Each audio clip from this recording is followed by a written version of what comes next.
जय सूर्यदेव भगवान। आइए सुनते हैं सूर्यदेव भगवान की कथा।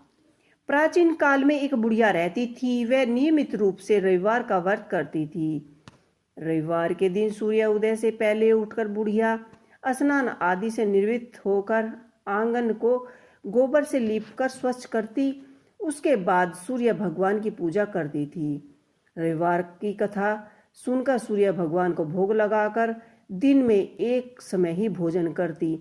सूर्य भगवान की अनुकंपा से बुढ़िया को किसी प्रकार की चिंता एवं कष्ट नहीं था। धीरे धीरे उसका घर धन धान्य से भरा हुआ था। उस बुढ़िया को सुखी होते देख उसकी पड़ोसन उससे जलने लगी। बुढ़िया ने कोई गाय नहीं पाल रखी थी, अतः वह अपनी पड़ोसन के यहाँ आंगन में बंधी गाय का गोबर लाती थी और पड़ोसन ने कुछ सोचकर अपनी गाय को घर के अंदर बांध लिया। रविवार को गोबर न मिलने से बुढ़िया अपना आंगन नहीं लीप सकी। आंगन न लिपने पाने के कारण उस बुढ़िया ने सूर्यदेव भगवान को भोग भी नहीं लगाया और उस दिन स्वयं भी भोजन नहीं किया। सूर्यास्त होने पर बुढ़िया भूखी प्यासी सो गई।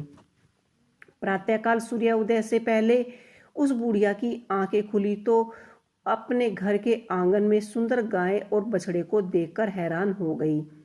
गाय को आंगन में बांधकर उसने जल्दी से उसे चारा लगाकर खिलाया। पड़ोसन ने उस बुढ़िया के आंगन में सुंदर गाय को बंधा देखा और वह उसे और अधिक जलने लगी। तभी गाय ने सोने का गोबर दिया। गोबर को देखकर उसकी पड़ोसन की आंखें फट गई।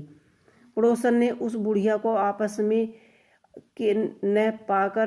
आसपास न पाकर तुरंत उस गोबर को उठा लिया और अपने घर में ले गई तथा अपनी गाय का गोबर वहां रख आई। सोने के गोबर से पड़ोसन कुछ ही दिनों में धनवान हो गई। गाय प्रतिदिन सूर्योदय से पहले सोने का गोबर किया करती थी और बुढ़िया के उठने के पहले ही पड़ोसन उस गोबर को उठाकर ले जाती थी। बहुत दिन तक बुढ़िया को सोने के गोबर का बारे में कुछ भी पता नहीं चला। बुढ़िया पहले की तरह रविवार को भगवान सूर्यदेव की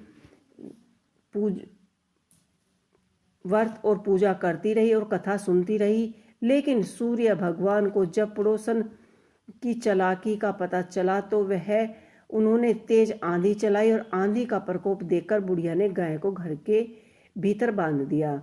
सुबह उठकर बुढ़िया ने सोने का गोबर देखा। वह आश्चर्यचकित हुई। उस दिन के बाद बुढ़िया गाय को घर के भीतर ही बांधने लगी।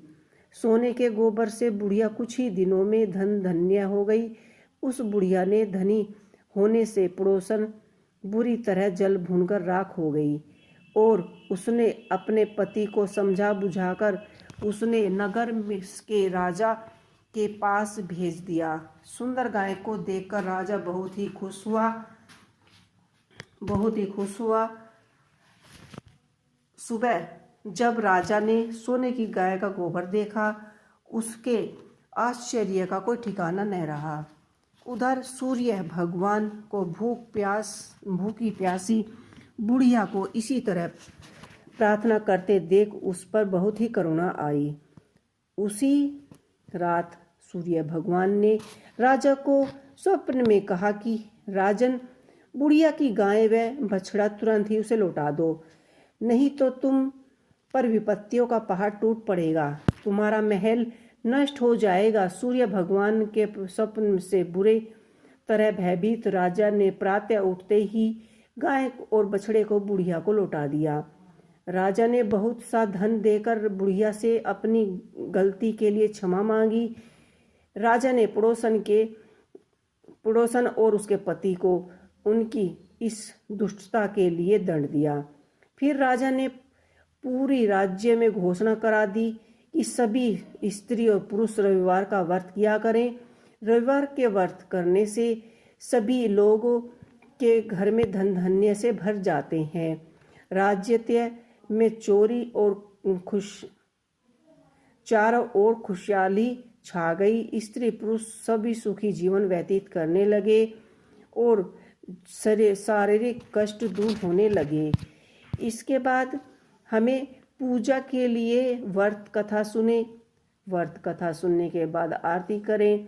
तत्पश्चात सूर्य भगवान का स्मरण करते हुए ओम हलिंग कलिंग सूर्य नमः इस मंत्र का 12 बार जाप करें या 5 बार या 3 बार माला जपें।